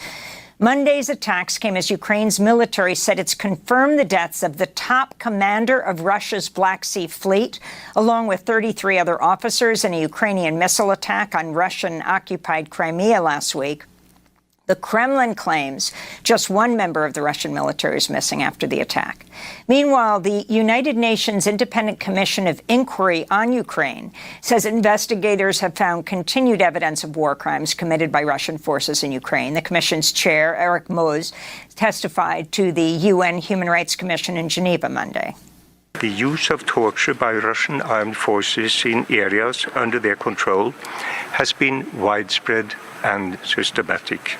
Further, the Commission has found that in the Kherson region, Russian soldiers raped and committed sexual violence against women of ages ranging from 19 to 83 years, often together with threats of commission or other violations. In immigration news, Mexico's accepted demands from the Biden administration to start deporting migrants who are apprehended in northern Mexico border cities back to their home countries. Mexico's government has also agreed to enforce over a dozen policies to block migrants and asylum seekers from reaching the United States. This comes as U.S. immigration officials have reported a sharp increase in the number of people attempting to cross the U.S.-Mexico border in recent weeks, as thousands seek protection from violence, conflict, extreme poverty, and the impacts of the climate crisis. The mayor of El Paso, Texas, has said his city is at a breaking point as shelters are at capacity, forcing many asylum seekers onto the streets. Another Texas border city, Eagle Pass, has extended its state of emergency declaration as thousands of asylum seekers have arrived in recent days. Meanwhile, immigration rights advocates have denounced the Biden administration for deploying more military personnel to the southern border and not prioritizing humanitarian relief or addressing the massive backlogs greatly delaying the processing of asylum and immigration cases. A recent report by Syracuse University found a backlog of some 2.6 million cases in U.S. immigration courts. New Jersey Senator Bob Menendez says he will not resign and will seek to clear his name after he and his wife were indicted Friday on federal bribery charges. On Monday, the embattled Democrat said nearly $500,000 in cash found in his New Jersey home after a raid was being stored for emergency personal use. Menendez did not mention the gold bars and Mercedes-Benz also seized by federal agents, nor did he answer questions from reporters. I recognize this will be the biggest fight yet, but as I have stated throughout this whole process, I firmly believe that when all the facts are presented, not only will I be exonerated, but I still will be the New Jersey's senior senator. On Monday, 2 more Democratic senators, Sherrod Brown of Ohio and Peter Welch of Vermont, called for Menendez to step down. They joined Pennsylvania Senator John Fetterman, whose campaign promised to return $5,000 in contributions from a political action committee tied to Senator Menendez in, quote, envelopes stuffed with $100 bills, unquote. 2 people have announced they're running against Menendez in next year's election. New Jersey Congressmember Andy Kim and community activist Lawrence Ham, who's the chair of the People's Organization for Progress.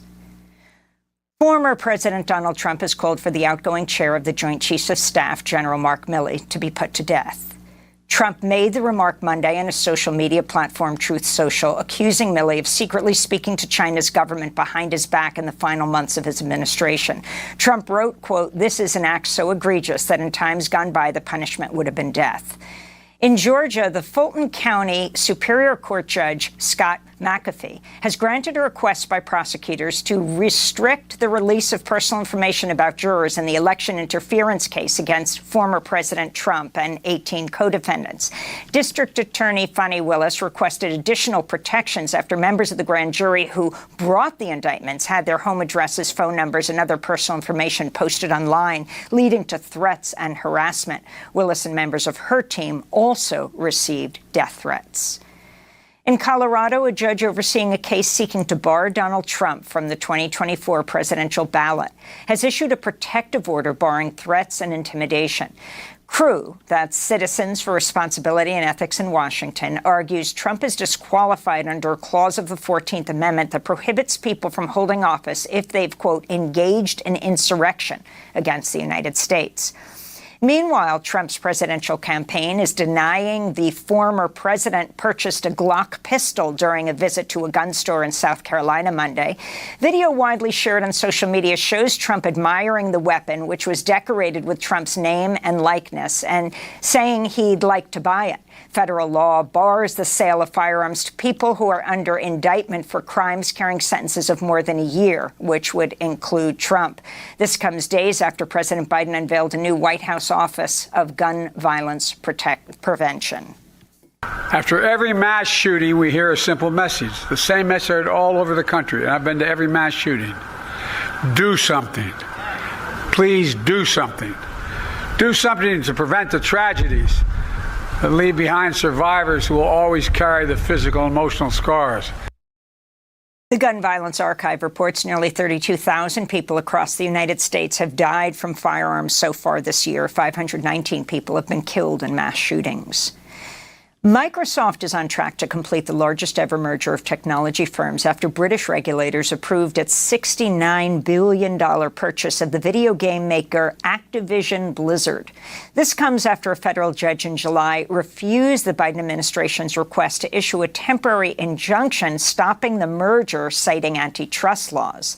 The Federal Trade Commission argued the merger would hurt competition in the video game industry. Members of SAG-AFTRA have voted overwhelmingly to authorize a strike against video game companies. Union negotiators representing about 2,600 performers have been in negotiations for a new interactive media agreement for nearly a year without success. They're seeking wage increases to make up for high inflation and want guarantees against the unregulated use of artificial intelligence.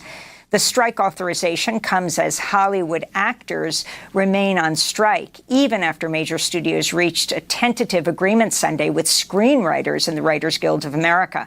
The WGA has paused picketing but remains on strike pending ratification of the contract. WGA leaders are scheduled to vote on the agreement today. Once it's approved, the contract will be made available to about 11,000 union writers to vote on. No talks are currently scheduled between Hollywood studios and SAG-AFTRA actors who've been on strike since July. Libya's top prosecutor ordered the arrest of 8 Libyan officials as part of the investigation into the collapse of 2 dams in the eastern port city of Derna earlier this month. The disaster killed thousands of people after torrential rains triggered by Storm Daniel triggered tsunami-level floods that decimated entire neighborhoods. Thousands of survivors of the floods have held recent protests demanding accountability from government officials as they reportedly ignored mounting warnings that if the dams were not urgently maintained, Derna faced a potential catastrophe. In Canada, hundreds of Sikh community members gathered outside Indian consulates and diplomatic missions across multiple Canadian cities Monday, angered by Canadian government accusations that the government of Indian Prime Minister Narendra Modi was directly involved in the assassination of the prominent Canadian Sikh separatist leader Hardeep Singh Nijjar in June. Nijjar was killed outside a temple in British Columbia. The actions came 1 week after Canadian Prime Minister Justin Trudeau said to Parliament there's credible evidence gathered by domestic intelligence linking the Indian government to Nijjar's murder. This is one of the protesters in Toronto. We would like the Canadian government to completely abolish their embassy and remove it from here because they've already broken international law. They've compromised the safety and sovereignty of Canadians. And the longer they're here, who knows who they're targeting next. India chose violence. India chose to murder a Canadian on Canadian soil, and they will pay the price. India has said the accusations are absurd. And an investigation is underway after at least one Molotov cocktail was thrown at the Cuban embassy in Washington, D.C. Sunday. Cuban Foreign Minister Bruno Rodriguez said on social media the Cuban embassy, quote, was the target of a terrorist attack. No one was injured. The building didn't receive significant damage. There have been no arrests so far. And those are some of the headlines. This is Democracy Now!, democracynow.org, The War and Peace Report.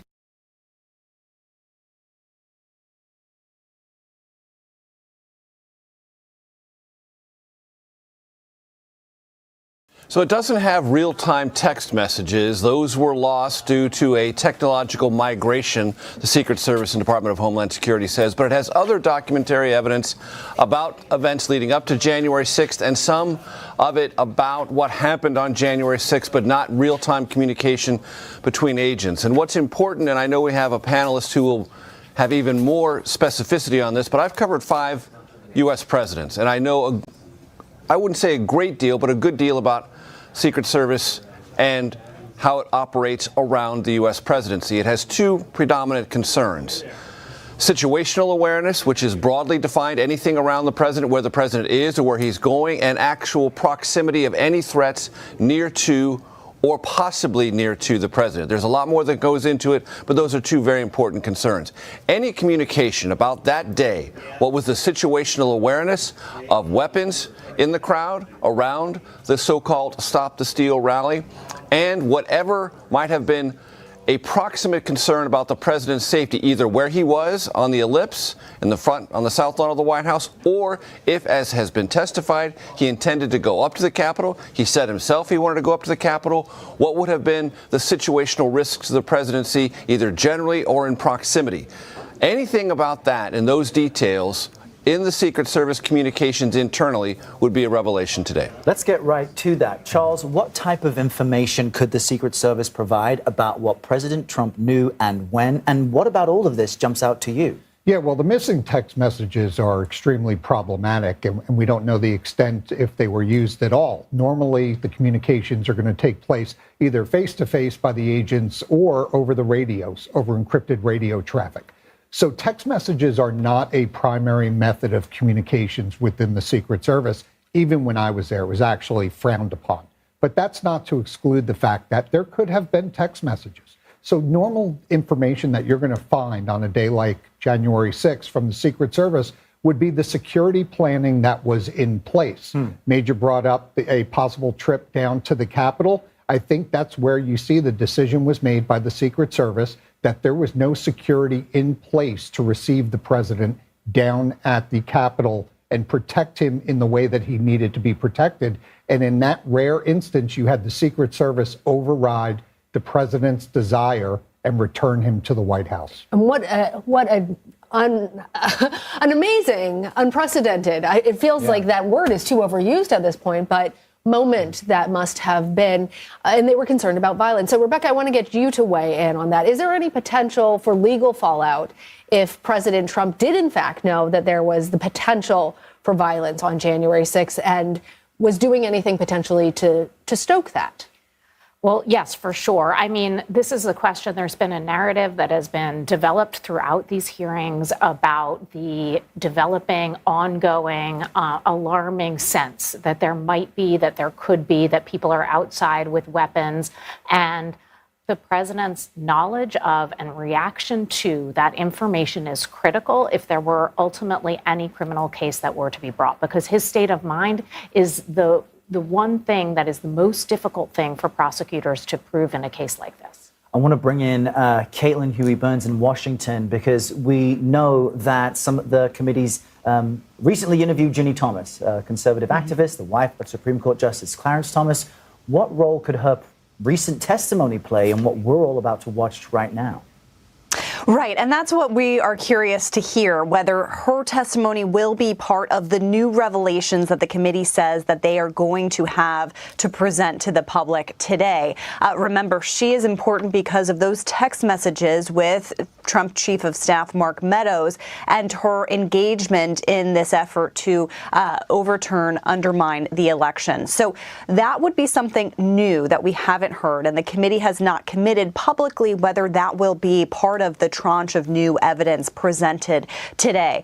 But what we're really watching for is what you mentioned about the communication from the Secret Service. Because remember, going back to previous hearings, the most damning testimony really against the former president was that he knew of the violence in the crowd and wanted to go anyway and tried to subvert the Secret Service's efforts to prevent him from doing so. That was glaring testimony that has,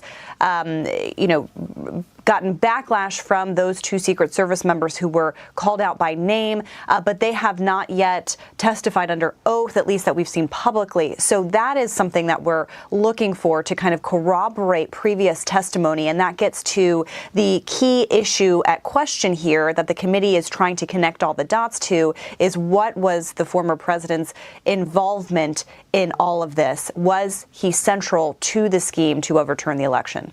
And Major, we understand that among the people that the committee spoke with, Michael Fanone, who was one of those officers who defended the Capitol, who suffered a heart attack in trying to protect the U.S. Capitol, that he may be among the people. What might we hear from him? What might we also hear from anybody else at the panel interviewed over the summer? So Michael Fanone might have relevant testimony that the committee would want to present to the country because he was someone who came from the outside of the Capitol to help rescue his brothers in arms. Those are his words, not mine, who were being besieged by rioters storming the steps of the Capitol, trying to invade the Capitol complex itself. Mike Pompeo, former President Trump's former Secretary of State, has testified before the committee. So is Treasury Secretary Steve Mnuchin. I don't know if they will be relevant, but they're certainly people the committee has talked to. And on camera, Ginny Thomas, as I understand it, was not interviewed on camera. And if that interview is used, it will be in a transcripted form. But Lana, to your statement a moment ago, I think it's really important. You were sort of taken aback about how unprecedented this was for the President of the United States, any President of the United States, to override the security recommendations of the Secret Service. You are absolutely correct. That's highly unusual. But let's also just step back for a second and look at the larger context. What was he overriding the Secret Service about? The Secret Service wanted to prevent him from going to an unsafe location. What was that unsafe location? The United States Capitol. Why was it unsafe? Because members of his political coalition, that by this time he had every reason to believe were armed, were committing acts of violence there, and he wanted to be closer to that crime, all on behalf of something that is completely false. The 2020 election wasn't stolen, and that aspect of this, in addition to his interaction with the Secret Service, also unprecedented. Closer to that crime. Incredible. Major always cutting to the quick. Major Garrett, Caitlin Huey-Burns, Rebecca Roifi, and Charles Marino, thank you very much. The special report on the final January 6th hearing starts now.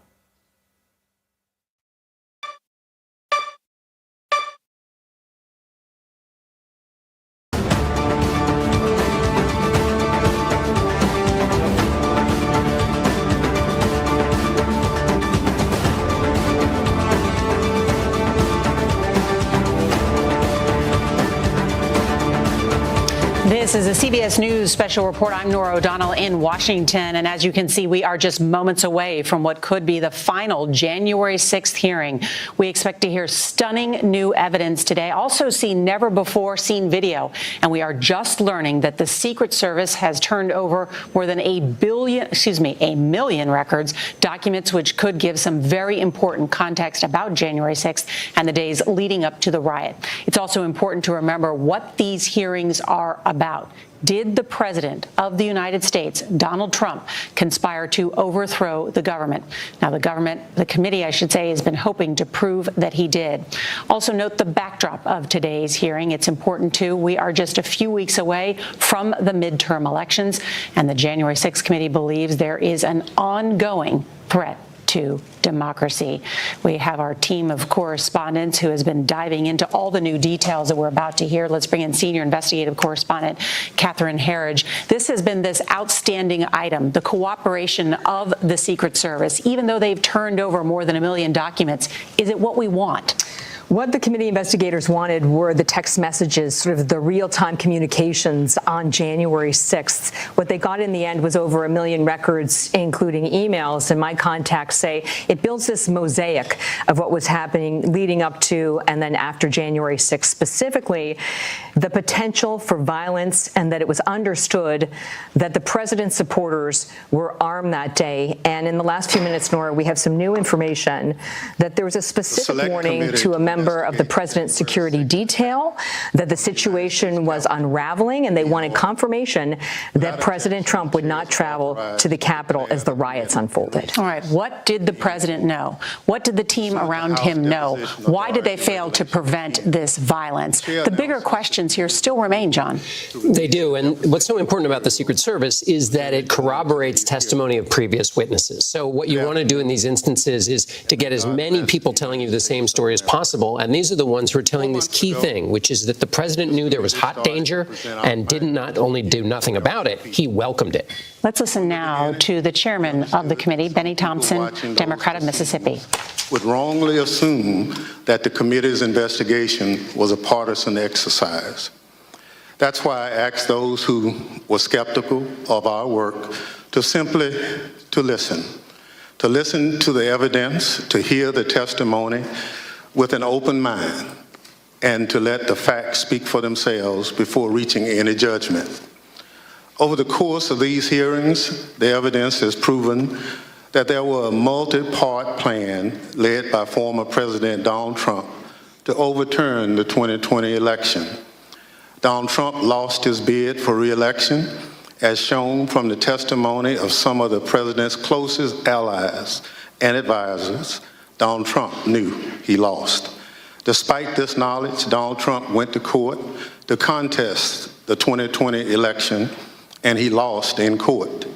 The Electoral College met and declared Joe Biden the winner, yet Donald Trump continued to pull out all the stops in his attempt to stay in power. What Donald Trump proceeded to do after the 2020 election is something no president has done before in our country. In a staggering betrayal of his oath, Donald Trump attempted a plan that led to an attack on a pillar of our democracy. It's still hard to believe. But the facts and testimony are clear, consistent, and undisputed. How do we know this? How have we been able to present such a clear picture of what took place? Because of the testimony we've heard and that we have presented to you through these proceedings, because of the documentary evidence we've gathered and also made available directly to you, the American people. When you look back at what has come out through this committee's work, the most striking fact is that all this evidence comes almost entirely from Republicans. The evidence that has emerged did not come from Democrats or opponents of Donald Trump. Instead, look at who's written and testified and produced evidence. Who has that been?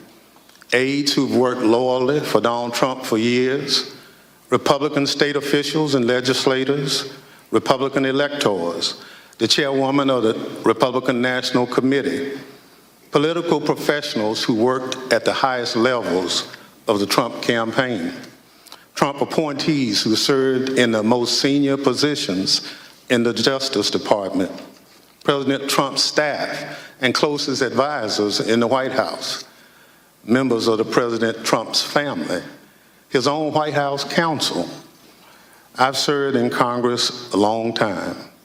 I can tell you it's tough for any congressional investigation to obtain evidence like what we've received, least of all such a detailed view into a president's inner circle. And I want to be clear, not all these witnesses were thrilled to talk to us. Some put up quite a fight, but ultimately the vast majority cooperated with our investigation. And what we've shown you over the last 4 months has been centered on the evidence that has come overwhelmingly from Republican witnesses. So I say to you again, as I did in June, this investigation is not about politics. It's not about party. It's about the facts, plain and simple. And it's about making sure our government functions under the rule of law as our Constitution demands. Today, as in previous proceedings, my colleagues and I will present new evidence. That includes new testimony from additional Republicans who served in the Trump administration, never before seen footage of congressional leaders on January 6th working to coordinate the response to the violence and ensure the people's business went forward. New materials produced to the committee by the Secret Service, details about the ongoing threat to American democracy. Today's proceeding will also be grounded in the facts, but it won't look exactly like all our other hearings. We'll also take a step back and look at the evidence in a broader context, providing a summary of key facts we've uncovered. Facts relevant to former President Trump's state of mind, about his motivation, and about his intent. What did President Trump know? What was he told? What was his personal and substantial role in the multi-part plan to overturn the election? For those of you who've watched our prior hearings, some of this evidence will look familiar. For those of you tuning in for the first time, we'll summarize some of the most important facts, and we'll urge you to go online and watch our hearing in full. There's one more difference about today. Pursuant to the notice circulated prior to today's proceedings, we are convened today not as a hearing, but as a formal committee business meeting, so that in addition to presenting evidence, we can potentially hold a committee vote on further investigative action based upon that evidence.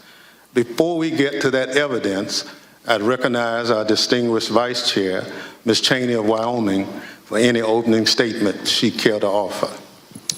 Thank you very much, Mr. Chairman. Much has happened since our last public hearing on July 21st. As the Chairman mentioned, we've received new and voluminous documentation from the Secret Service, which we continue to analyze. We've received new witness testimony, including about efforts to obstruct our investigation and conceal key facts.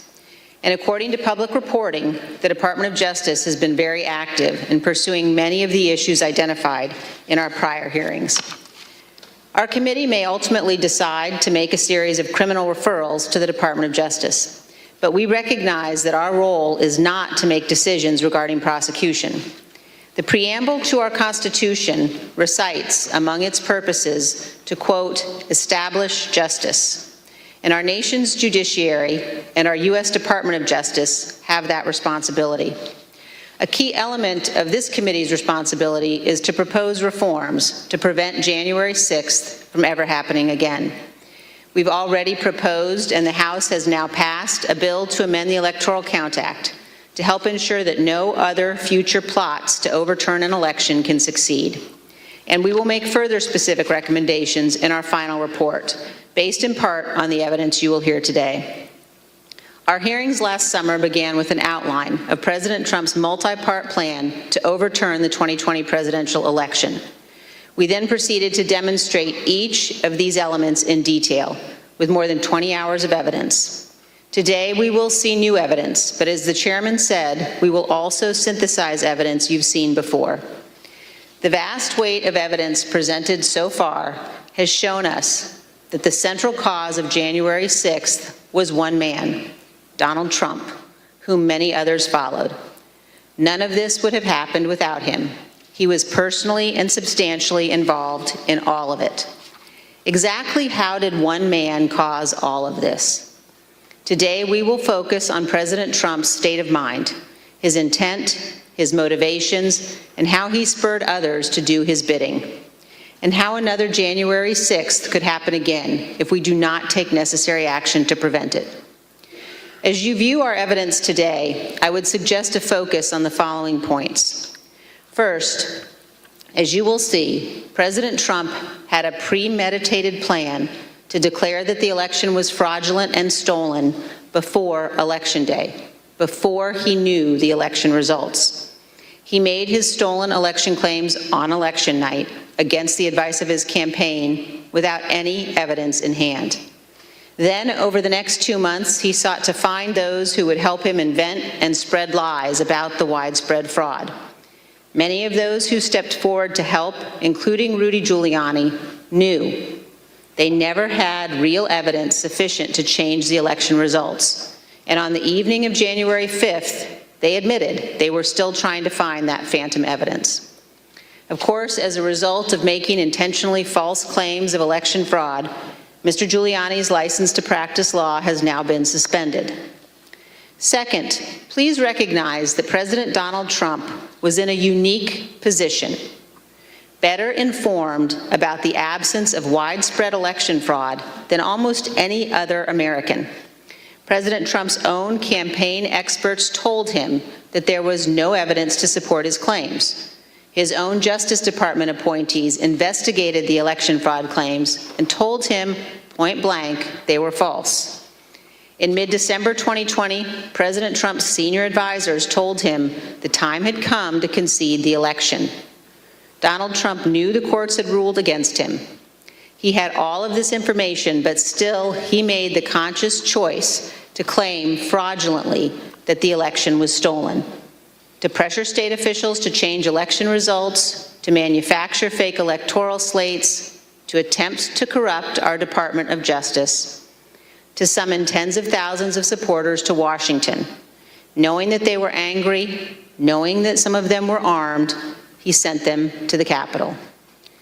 Then, as the riot was underway, he incited his supporters to further violence by publicly condemning his vice president. And then he refused for hours to disband his rioting supporters and instruct them to leave the Capitol, even when he was begged repeatedly to do so. None of this is normal or acceptable or lawful in our republic. Third, please consider today who had a hand in defeating President Trump's efforts to overturn the election. Vice President Pence, Bill Barr, Jeff Rosen, and others at the Department of Justice. State Republican officials, White House staff who blocked proposals to mobilize the military to seize voting machines and run new elections, our Capitol Police, aided by the Metropolitan Police, other federal law enforcement, and our National Guard, who arrived later in the afternoon. All of these people had a hand in stopping Donald Trump. This leads us to a key question. Why would Americans assume that our Constitution and our institutions in our republic are invulnerable to another attack? Why would we assume that those institutions will not falter next time? A key lesson of this investigation is this: our institutions only hold when men and women of good faith make them hold, regardless of the political cost. We have no guarantee that these men and women will be in place next time. Any future president inclined to attempt what Donald Trump did in 2020 has now learned not to install people who could stand in the way. And also, please consider this: the rulings of our courts are respected and obeyed because we as citizens pledge to accept and honor them. Most importantly, our president, who has a constitutional obligation to faithfully execute the laws, swears to accept them. What happens when the president disregards the court's rulings as illegitimate, when he disregards the rule of law? That, my fellow citizens, breaks our republic. Finally, as you view the evidence today, also consider this. President Trump knew from unassailable sources that his election fraud claims were false. He admitted he had lost the election. He took actions consistent with that belief. Claims that President Trump actually thought the election was stolen are not supported by fact and are not a defense. There is no defense that Donald Trump was duped or irrational. No president can defy the rule of law and act this way in a constitutional republic, period. Mr. Chairman, our nation's federal judges are sworn to do impartial justice, to preserve our Constitution and preserve our Union. Dozens of these judges have been addressing January 6th cases, and many have given us plain, unmistakable warnings about the direction of our republic. Let me read from one judge's statement given at a recent sentencing hearing. Quote, "High-ranking members of Congress and state officials who know perfectly well the claim of fraud was and is untrue, and that the election was legitimate, are so afraid of losing their power, they won't say so. It has to be crystal clear that it is not patriotism, it is not standing up for America, to stand up for one man who knows full well that he lost, instead of the Constitution he was trying to subvert."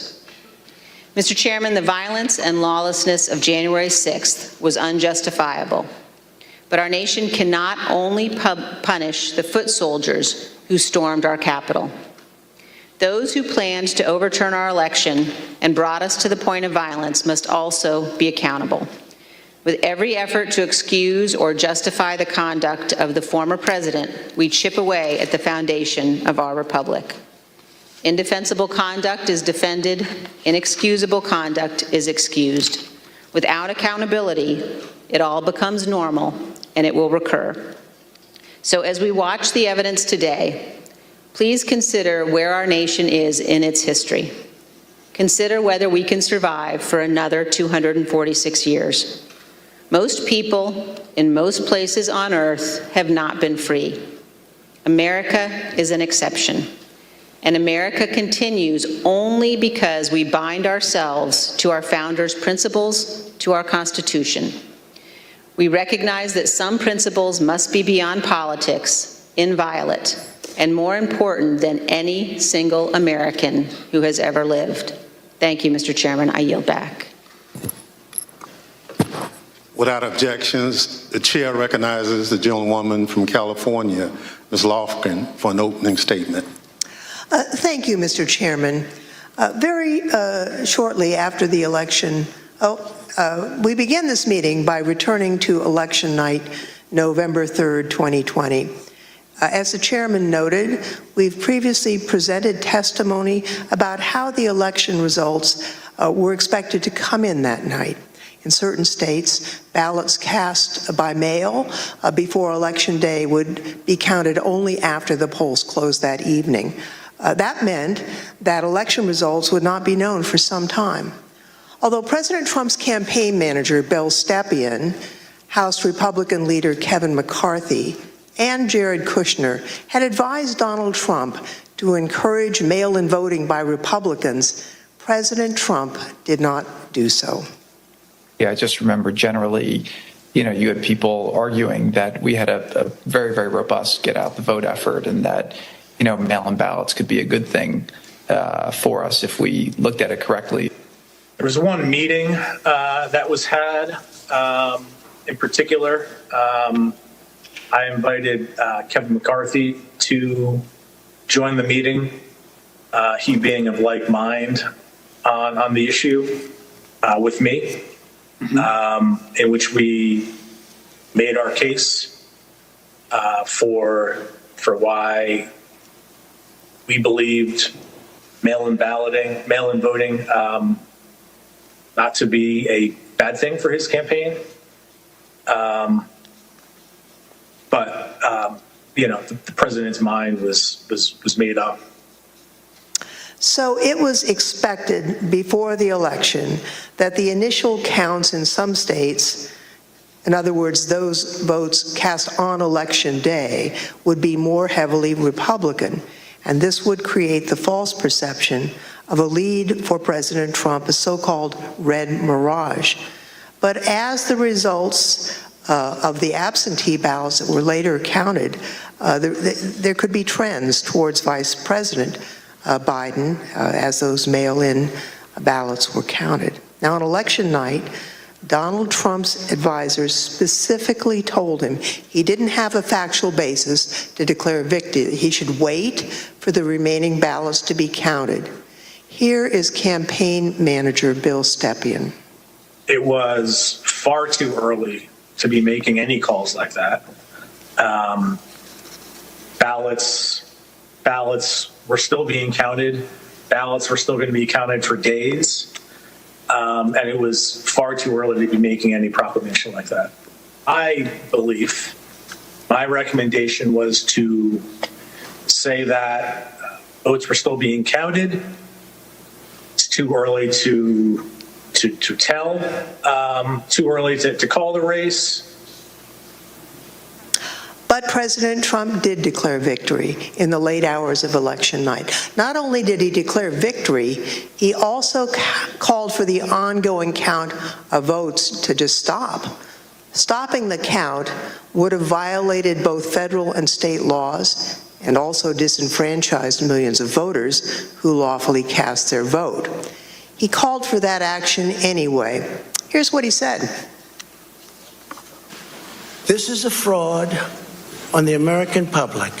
This is an embarrassment to our country. We were getting ready to win this election. Frankly, we did win this election. We want all voting to stop. We now know more about President Trump's intention for election night.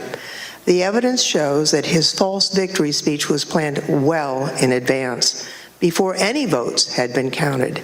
It was a premeditated plan by the president to declare victory no matter what the actual result was. He made a plan to stay in office before Election Day. Now, the vice president's staff was concerned with what Donald Trump might do on election night. They took steps to ensure that Mr. Pence would not echo a false victory announcement from President Trump. Here's what the Vice President's counsel, Greg Jacob, told us about his preparations with the Vice President's Chief of Staff, Mark Short. Mark had indicated to me that there was a possibility that there would be a declaration of victory within the White House that some might push for. And this is prior to the election results being known. And that he was trying to figure out a way of avoiding the vice president sort of being thrust into a position of needing to opine on that when he might not have sufficient information to do so. Now, following this conversation, Mr. Jacob drafted a memo to Mr. Short, which the Select Committee got from the National Archives. The memo was sent on November 3rd, Election Day, and advised it is essential that the Vice President not be perceived by the public as having decided questions concerning disputed electoral votes prior to the full development of all relevant facts. A few days before the election, Mr. Trump also consulted with one of his outside advisors, inside activist Tom Fitton, about the strategy for election night. The Select Committee got this pre-prepared statement from the National Archives. As you can see, the draft statement, which was sent on October 31st, declares, "We had an election today, and I won." And the Fitton memo specifically indicates a plan that only the votes counted by the Election Day deadline, and there is no Election Day deadline, would matter. Everyone knew that ballot counting would lawfully continue past Election Day. Claiming that the counting on election night must stop before millions of votes were counted was, as we now know, a key part of President Trump's premeditated plan.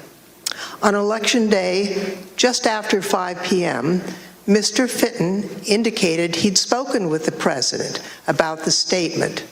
Sending along again, just talked to him about the draft below. Again, this plan to declare victory was in place before any of the results had been determined. In the course of our investigation, we also interviewed Brad Parscale, President Trump's former campaign manager. He told us he understood that President Trump planned as early as July that he would say he won the election even if he lost. And just a few days before the election, Steve Bannon, a former Trump chief White House strategist and outside advisor to President Trump, spoke to a group of his associates from China and said this. And what Trump's going to do is just declare victory, right? He's going to declare victory. But that doesn't mean he's the winner. He's just going to say he's the winner. The Democrats, more of our people vote early that count.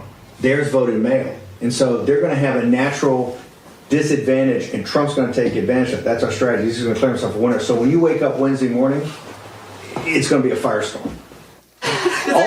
Also, if Trump is losing by 10 or 11 o'clock at night, it's going to be even crazier. No, because he's going to sit right there and say they stole it. I'm directing the Attorney General to shut down all ballot places in all 50 states. It's going to be no. He's not going out easy. If Biden's winning, Trump is going to do some crazy shit. As you know, Mr. Bannon refused to testify in our investigation. He's been convicted of criminal contempt of Congress, and he's awaiting sentencing. But the evidence indicates that Mr. Bannon had advanced knowledge of Mr. Trump's intent to declare victory falsely on election night, but also that Mr. Bannon knew about Mr. Trump's planning for January 6th. Here's what Bannon said on January 5th. All hell is going to break loose tomorrow. It's all converging, and now we're on, as they say, the point of attack, right? The point of attack tomorrow. I'll tell you this. It's not going to happen like you think it's going to happen, okay? It's going to be quite extraordinarily different. And all I can say is strap in. You have made this happen, and tomorrow it's game day. So strap in. Let's get ready.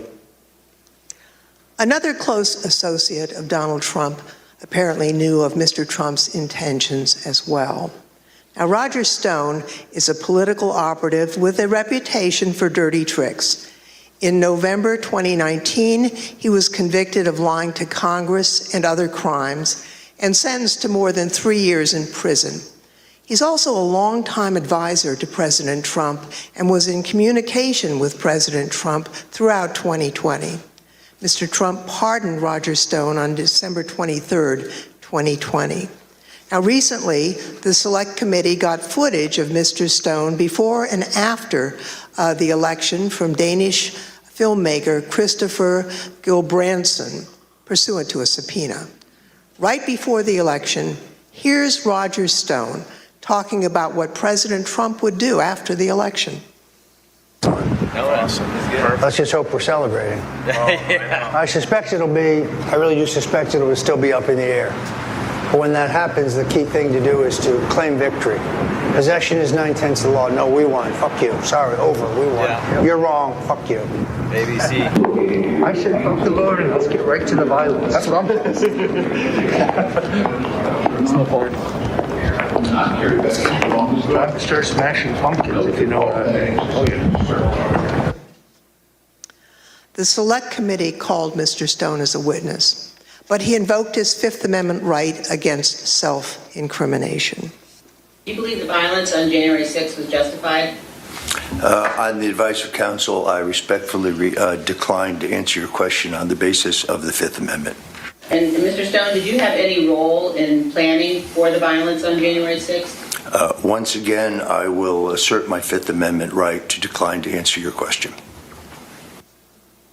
Although we don't yet have all the relevant records of Roger Stone's communications, even Stone's own social media posts acknowledge that he spoke with Donald Trump on December 27th as preparations for January 6th were underway. In this post, you can see how Roger Stone talked about his conversations with President Trump. He wrote, "I also told the president exactly how he can appoint a special counsel with full subpoena power to ensure those who are attempting to steal the 2020 election through voter fraud are charged and convicted, and to ensure Donald Trump continues as our president."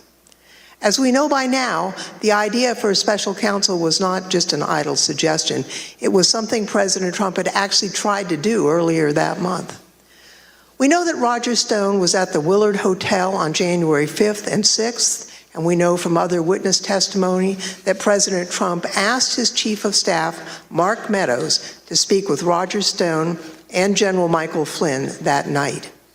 In addition to his connection to President Trump, Roger Stone maintained extensive direct connections to two groups responsible for violently attacking the Capitol, the Oath Keepers and the Proud Boys. Individuals from both of these organizations have been charged with the crime of seditious conspiracy. Now, what is seditious conspiracy? It is a conspiracy to use violent force against the United States, to oppose the lawful authority of the United States. Multiple associates of Roger Stone from both the Oath Keepers and the Proud Boys have been charged with this crime. Close associates of Roger Stone, including Joshua James, have pled guilty to this crime. We know that at least 7 Oath Keepers who have been criminally charged provided personal security for Roger Stone or were seen with him on January 6th or in the weeks leading up to January 6th. For example, Joshua James, the leader of the Alabama Oath Keepers, provided security for Roger Stone and was with him on January 5th. This is the picture of the two together on January 5th. James entered the Capitol on January 6th. He assaulted a police officer. Earlier this year, he pled guilty to seditious conspiracy and obstruction of Congress. Another example is the married couple, Kelly and Connie Meggs. Now, Kelly Meggs was the leader of the Florida chapter of the Oath Keepers. Both he and his wife provided security for Roger Stone, and both are charged with leading a military-style stack attack of Oath Keepers, attacking the Capitol on January 6th. Perhaps even more disturbing is Roger Stone's close association with Enrique Tarrio,